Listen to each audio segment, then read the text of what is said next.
Baik, terima kasih. Selamat malam buat teman-teman dan adik-adik sekalian. Kesempatan ini saya sedikit berbagi informasi kepada teman-teman sekalian yang sebagian akan melakukan pendakian ke Seminung. Mudah-mudahan teman-teman bisa melaksanakan kegiatan dengan lancar, tidak ada halangan suatu apapun, dan bisa kembali dengan sedia kala. Baik, teman-teman sekalian, kalau kita melakukan sebuah perjalanan ataupun kegiatan outdoor, maka selain kita ingin bergembira, berekreasi, menenangkan pikiran dan apapun tujuan dan maksud dari kegiatan outdoor itu, tetap kita harus memperhatikan bagaimana safety di dalam perjalanan maupun pendakian. Perlengkapan yang diperlukan senantiasa itu harus ada. Kemudian kesehatan fisik itu tetap harus dijaga, baik dari awal naik sampai turun dan sampai pulang ke rumah. Ketika kita beraktivitas di dunia outdoor ini, banyak sekali resiko-resiko yang harus tetap kita pertimbangkan agar kita juga senantiasa siap dengan berbagai kondisi yang mungkin akan kita hadapi. Kalau kita melakukan pendakian misalnya, biasanya tour guide atau apa itu sudah membawa perlengkapan safety, baik itu berupa obat-obatan dan lain sebagainya. Pada kesempatan ini saya berbagi info saja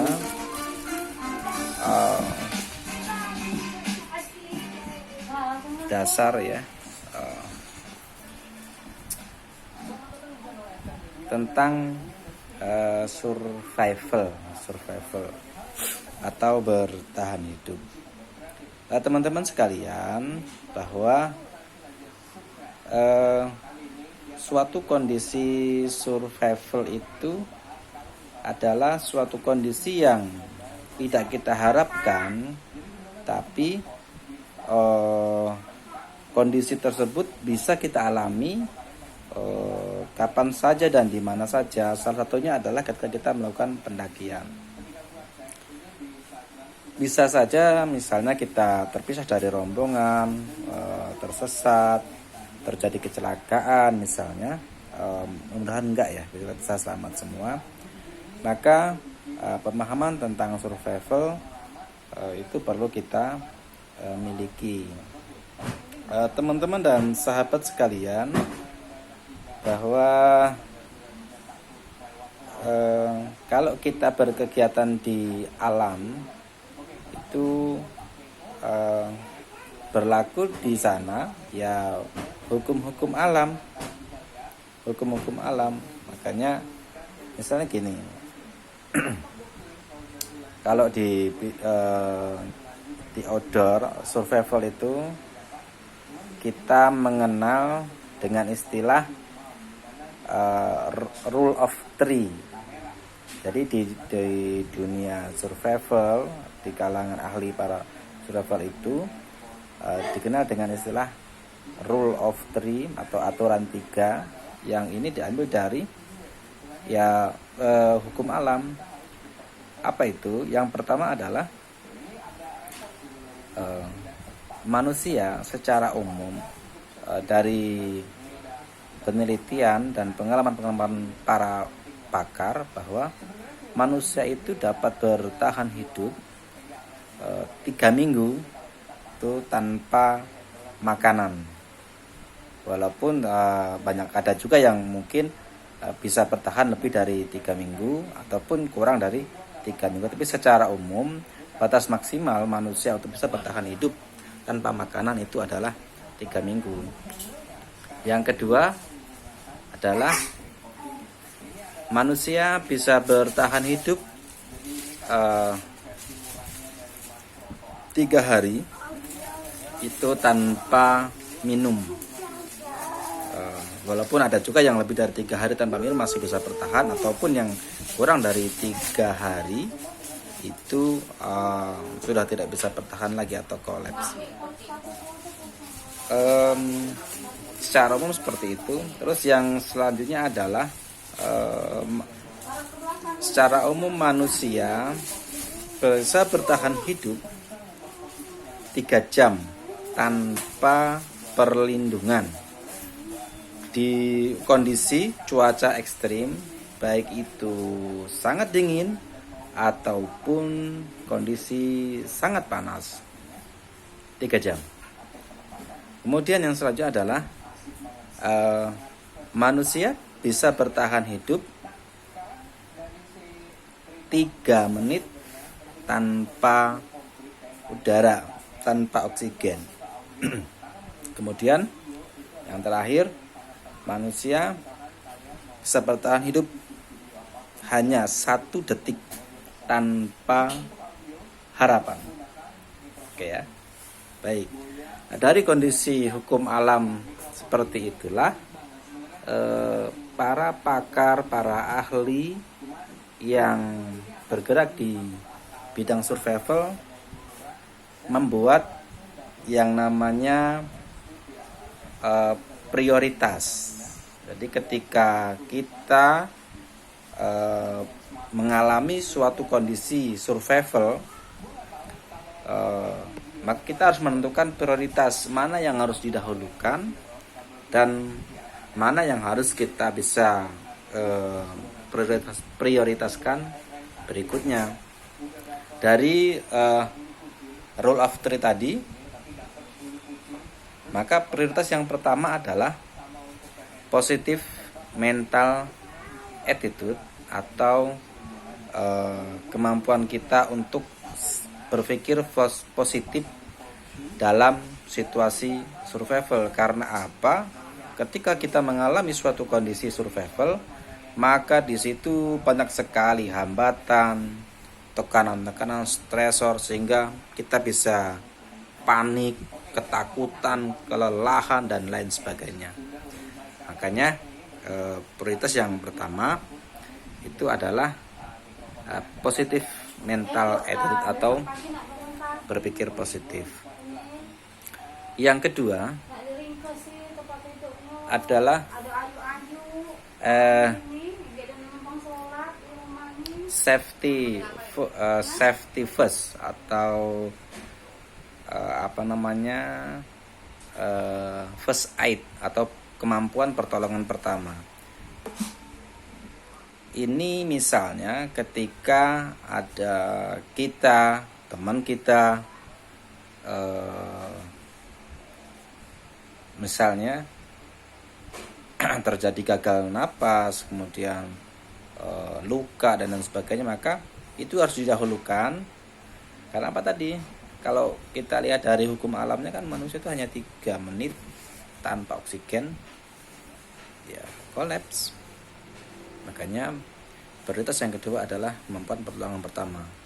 Banyak jenisnya pertolongan pertama ini, cuman yang utama adalah tadi supaya kita tetap bisa bernapas.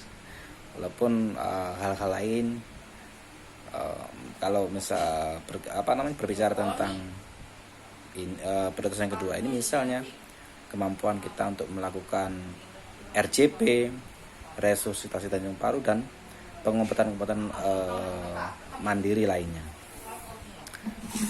Yang ketiga adalah shelter. Jadi ketika kita shelter ini yang harus bisa melindungi kita dari paparan, baik itu hawa dingin maupun hawa panas yang ekstrim. kalau kita di pendakian kan hawanya adalah dingin gitu ya. Maka ya kita harus punya perlengkapan untuk supaya kondisi kita kan pasti terpapar dengan kondisi dingin, maka kita membawa sleeping bag, tenda, baju yang hangat dan jaket dan lain sebagainya. Jangan lupa Anda membawa blanket. Ya, blanket. Prioritas yang selanjutnya adalah api. Jadi api ini kalau kita di pramuka kan tentu banyak sekali fungsinya, baik itu untuk menghangatkan, membuat ketenangan, membuat tanda SOS, mengusir binatang dan penerangan dan lain sebagainya. Maka kita harus juga belajar dan mampu dan membawa peralatan untuk membuat api, terutama kalau ke gunung ya. Kalau ke gunung karena cuacanya dingin, maka kemampuan membuat api ini juga harus bagus gitu. Yang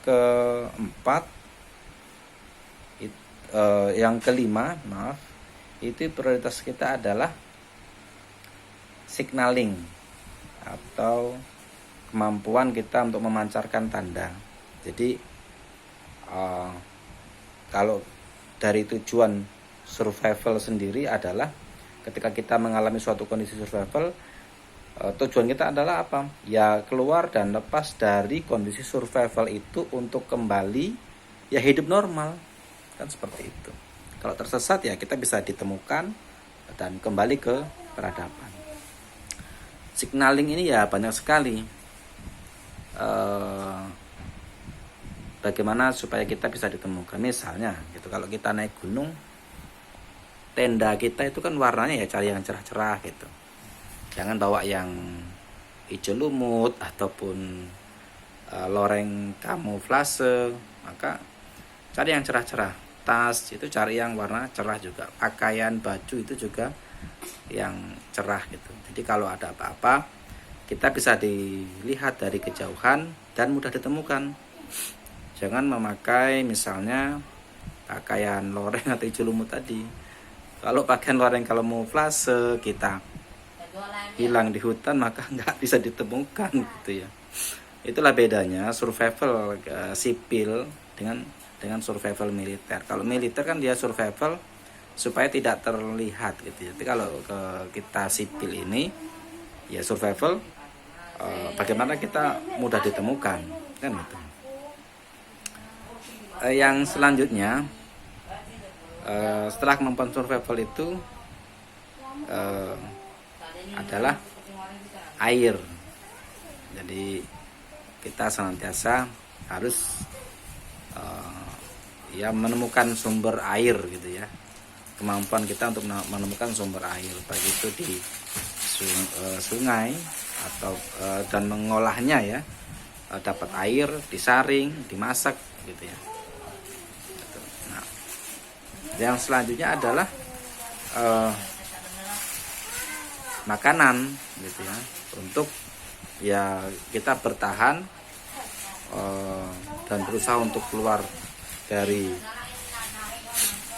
kondisi survival ataupun kita ditemukan ya. Kalau makanan sudah terpenuhi ya kita bisa dari prioritas tadi bisa bertahan sampai kita bisa keluar dari kondisi survival. Kira itu sedikit sharing dari saya. Mudah-mudahan teman-teman bisa ya